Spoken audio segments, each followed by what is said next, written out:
আসসালামু আলাইকুম ওয়া রাহমাতুল্লাহি ওয়া বারাকাতুহু। আলহামদুলিল্লাহি ওয়া কাফা ওয়া সালামুন আলা ইবাদিহিল্লাযিনা ইসতাফা, আম্মা বা'দ। সম্মানিত দর্শক শ্রোতা, প্রিয় দিনী ভাই বোন, আশা করি আপনারা সকলে ভালো আছেন। আমিও আলহামদুলিল্লাহ ভালো আছি। এই ভিডিওতে হাজির হয়েছে একটি বিষয় নিয়ে, তা হলো মক্কায় যে সমস্ত দেবদেবী ছিল, তো এই সমস্ত দেবদেবীর নামই আল্লাহ তাআলার গুণবাচক নাম। এমন কথা যদি কেউ বলে বা এমন কথা যদি কেউ প্রচার করে, তাহলে তার ঈমান থাকবে কিনা, এই বিষয়টি নিয়ে সংক্ষিপ্ত আকারে বিস্তারিত আলোচনা করার চেষ্টা করব। আমা তাওফীক ইল্লা বিল্লাহ।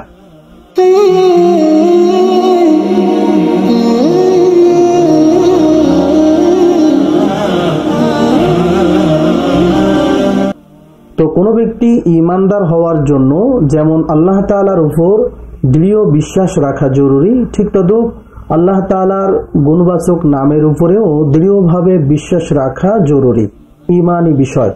এবং এটাও বিশ্বাস রাখা জরুরি যে আল্লাহ তাআলা যেমন অবিনশ্বর, ঠিক তদ্রুপ আল্লাহ তাআলার গুণবাচক নামও অবিনশ্বর। সুতরাং কোনো ব্যক্তি যদি আল্লাহ তাআলার গুণবাচক নামের অবিনশ্বরতার বিশ্বাস না রেখে বরং জাহিলি যুগের মূর্তি থেকে পরবর্তীতে নির্ধারণ হওয়ার বিশ্বাসে সে তা প্রচার যদি করে বেড়ায় বা সে বিশ্বাস করে বা সে প্রচার করে বেড়ায়, তাহলে তার ঈমান চলে যাবে, সে কাফের হয়ে যাবে। তো আমাদের সকলকে এই বিষয়টা খেয়াল রাখা জরুরি যে আল্লাহ তাআলা যেমন অবিনশ্বর, ঠিক তদ্রূপ আল্লাহ তাআলার গুণবাচক নামও অবিনশ্বর। আশা করি আমরা বিষয়টি পরিষ্কারভাবে বুঝতে পেরেছি। আল্লাহ সুবহানাহু ওয়া তাআলা আমাদের সকলকে এই বিষয়টি আমল করার তৌফিক দান করুন, আমিন।